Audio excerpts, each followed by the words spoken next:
Hello friends, welcome to Exambee. बहुत सारे aspirants को कैश रिजर्व रेशियो और स्टैट्यूटरी लिक्विडिटी रेशियो में बहुत कंफ्यूजन होता है।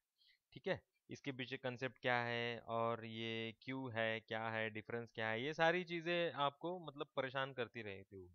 ठीक है, तो अब हम इस वीडियो में इन दोनों के बारे में जानेंगे, कंसेप्चुअल क्लैरिटी लेंगे। ठीक है, इस वे में पढ़ेंगे कि हम ये हमको ज़्यादा देर तक ध्यान में रहे और पूरा जो कंसेप्चुअल क्लैरिटी है वो आ जाए। ठीक है, तो इस वीडियो में हम बात करने वाले हैं सीआरआर और एसएलआर पे। ठीक है, तो इसके पहले की वीडियो शुरू करें, हमारे मैं बता दूं आपको, हमारे आरबीआई ग्रेड बी के कोर्सेज चल रहे हैं जिसपे हम फ्लैट 40% दे रहे हैं। एक बैच 30 अगस्त से शुरू हो चुकी है। ठीक है, तो आपको अगर ऑर्गेनाइज्ड वे में प्रिपेयर करना है तो you can enrol in this courses. We have also launched NABARD grade A courses if you want to prepare for next year. ठीक है, then also you can enrol in this courses. ठीक है, तो अगर हमको सीआरआर और एसएलआर समझना है तो पहले हमको समझना पड़ेगा एनडीटीएल। एनडीटीएल क्या है? Net demand and time liability. ठीक है, क्योंकि सीआरआर और एसएलआर का जो परसेंटेज है ना, सीआरआर आज के डेट में कितना है? 4%। और एसएलआर कितना है? 18%। अब ये परसेंटेज किसके है ना? आपने जब आप फिजल डेफिसिट पढ़ते हैं तो परसेंटेज किसका होता है? जीडीपी का परसेंटेज होता है।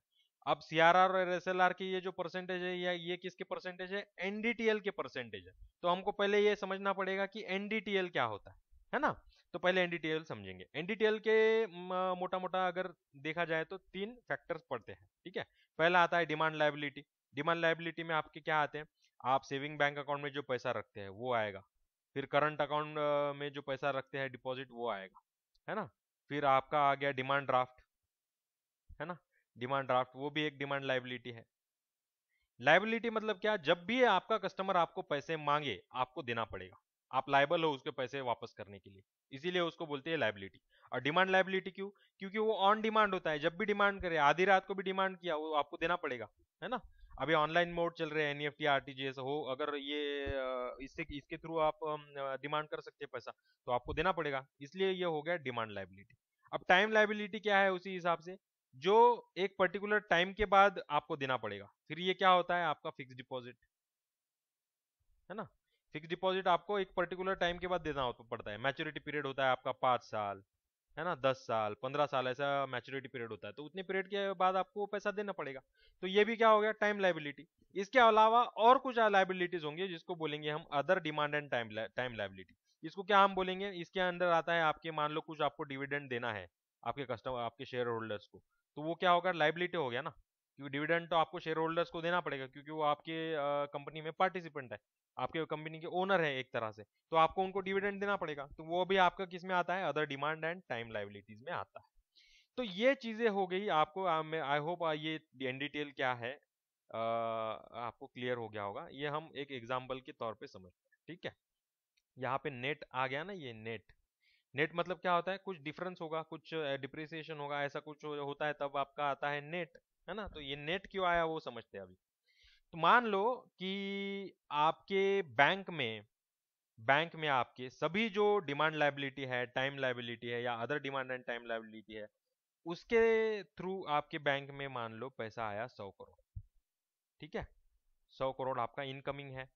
ठीक है, तो ये बैंक अकाउंट में, अदर किसी सेविंग बैंक अकाउंट में हो, करंट बैंक अकाउंट में हो, या फिर किसी एफडी में हो, है ना? ऐसे किसी प्रोडक्ट में, फाइनेंशियल प्रोडक्ट में पैसा आने की गुंजाइश होती है, तो वह सारा पैसा मिला के मान लो होता है 100 करोड़ रुपए। ठीक है, 100 करोड़ आपके बैंक में आ गए।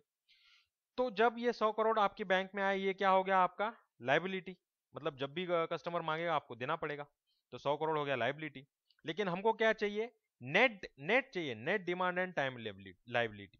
तो बहुत बार क्या होता है, ये जो ये 100 करोड़ तो बैंक के पास आ गया, लेकिन बैंक के पास पहले का खुद का जो बैंक का पैसा हो गया, जो बैंक ने कमाया इंटरेस्ट से, है ना? इंटरेस्ट रेट में कुछ कमाया होगा, फिर कुछ असेट का लिक्विडेशन किया होगा, उससे कुछ पैसा कमाया होगा। तो ये सारे पैसे जो है बैंक एक तो आरबीआई में पार्क करेगी, है ना? क्योंकि आरबीआई से इनको इंटरेस्ट मिलता है, या फिर दूसरे बैंकों को दे देगी। दूसरे जो बैंक है, कमर्शियल बैंक्स, उनको दे देगी यूज करने के लिए, तो उनसे भी इंटरेस्ट मिलेगा। तो ये क्या हो गया? ये बैंक का असेट हो गया। है ना। 100 करोड़ क्या हो गया, ये तो लाइबिलिटी है। और बैंक जो उनका पैसा दूसरे बैंक में या आरबीआई के पास गिरवी रखता है, वो क्या हो गया, बैंक का असेट। ठीक है। तो मान लो ये असेट जो है 20 करोड़ है, 20 करोड़ आरबीआई बैंक ने, मान लो ये बैंक ऑफ बड़ौदा है।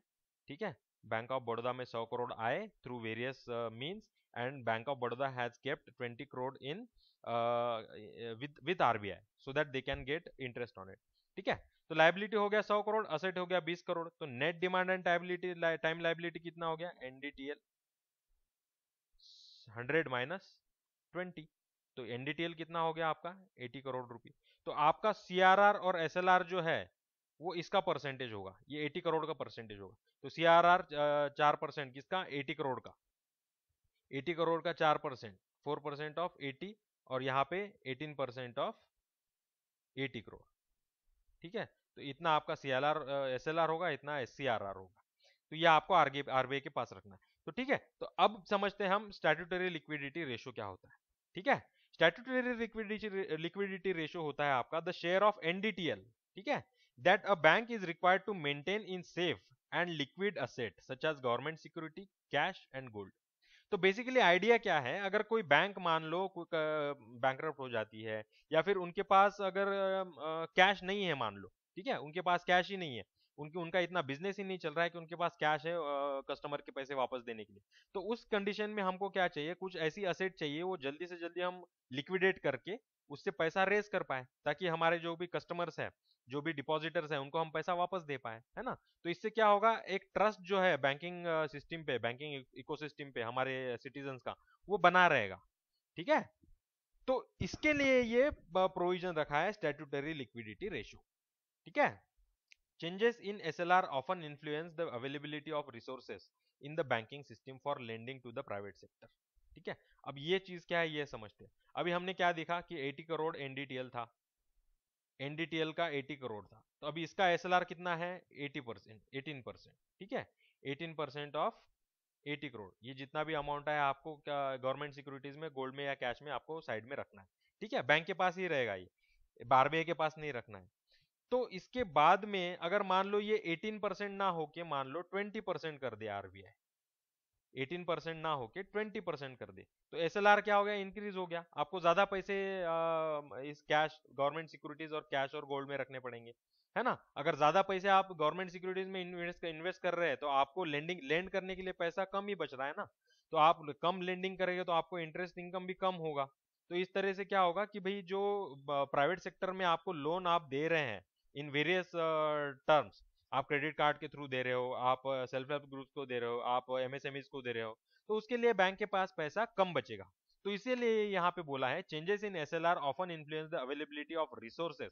ये रिसोर्सेज कौन से हैं, फाइनेंशियल रिसोर्सेज है, in the banking system for lending to the private sector. तो ये चीज है। आप, आई होप आपको ये लिक्विडिटी रेशियो का कंसेप्ट समझ में आ गया होगा। अब बढ़ते हैं कैश रिजर्व रेशियो पे।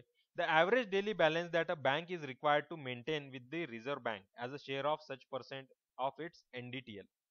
ठीक है। मतलब अभी हमारे केस में क्या कितना था एनडीटीएल, 80%। ठीक है। अब 80% का अभी सीआरआर कितना है, 4%, है ना। तो 80% का सॉरी 80 करोड़ का 4% आपको कैश रिजर्व रेशो में, मतलब उतना कैश आपको आरबीआई के पास रखना है, उतना कैश आपको आरबीआई में पार्क करना है। तो ये आरबीआई कब यूज करेगा, अगर मान लो यस बैंक जैसा क्राइसिस हो गया, या फिर अभी पीएमसी बैंक जैसा क्राइसिस हो गया, तो ये जो भी पैसा है वो वहां पे यूज करेंगे। जो भी छोटे मोटे जो डिपॉजिटर्स है, उनका जो डिपॉजिट है वो क्लियर करने के लिए ये पैसा यूज होगा। तो इससे क्या होता है, ये वन ऑफ द मेजर है to ensure financial stability in the country.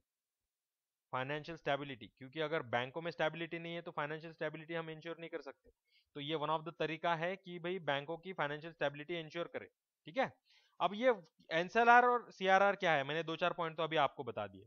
पहला पॉइंट क्या है, एक तो ट्रस्ट, है ना, ट्रस्ट ऑफ डिपॉजिटर्स, क्योंकि बैंकिंग सिस्टम में ट्रस्ट नहीं है तो फिर इकोनॉमी कोलैप्स कर जाएगी। ठीक है। दूसरा क्या है, फाइनेंशियल स्टेबिलिटी, फाइनेंशियल स्टेबिलिटी, है ना। फिर क्या है, बैंकिंग हेल्थ। इन सब चीजों के लिए हमको क्या लगता है, एसएलआर और सीआरआर लगता है। ठीक है। तो ये चीज है, और ये कौन इंश्योर करेगा? आपका रेगुलेटर। रेगुलेटर कौन है? आरबीआई। ओके, अब बढ़ते हैं आगे। इन दोनों में डिफरेंस क्या है? इन दोनों में डिफरेंस ये है कि एसएलआर जो है आपका, स्टैट्यूटरी लिक्विडिटी रेशो, ये आपके बैंकों के पास ही रहेगा। ये सीआरआर के, सॉरी, आरबीआई के पास रखने की जरूरत नहीं है। लेकिन सीआरआर जो है, कैश रिजर्व रेशो, ये आरबीआई के पास रखना पड़ता है। जो 4% है वो आरबीआई के पास रहेगा, in the form of liquid asset like government security and gold. मतलब ये एसएलआर जो है आपको किसी के फॉर्म में रखना है, गवर्नमेंट सिक्योरिटीज, गोल्ड और कैश में भी चलेगा, इन द फॉर्म। लेकिन सीआरआर जो है, इसके नाम में ही कैश है, तो ये कैश के फॉर्म में ही रहना चाहिए। ठीक है। और ये एसएलआर जो है, इनके ऊपर बैंकों को इंटरेस्ट भी मिलता है, क्योंकि आप गवर्नमेंट सिक्योरिटीज में अगर इन्वेस्ट कर रहे हो, तो उसपे जो भी इंटरेस्ट मिलेगा वो बैंकों को जाएगा। तो उसपे क्या मिलता है? आपको इंटरेस्ट मिलता है। लेकिन कैश रिजर्व रेशो पे आरबीआई कोई इंटरेस्ट नहीं देता बैंकों को। ठीक है, आरबीआई कोई इंटरेस्ट नहीं देता बैंकों को। तो ये बेसिक डिफरेंस है एसएलआर और सीआरआर का। I hope all these things are clear to you. If you want to learn more about SLR and CRR and how these are linked with monetary policy tools and how these are used in inflation, है ना, those things are detailed one and are being discussed in our courses. So if you want to learn more about these things, then you can join our courses. Okay, till then, all the best.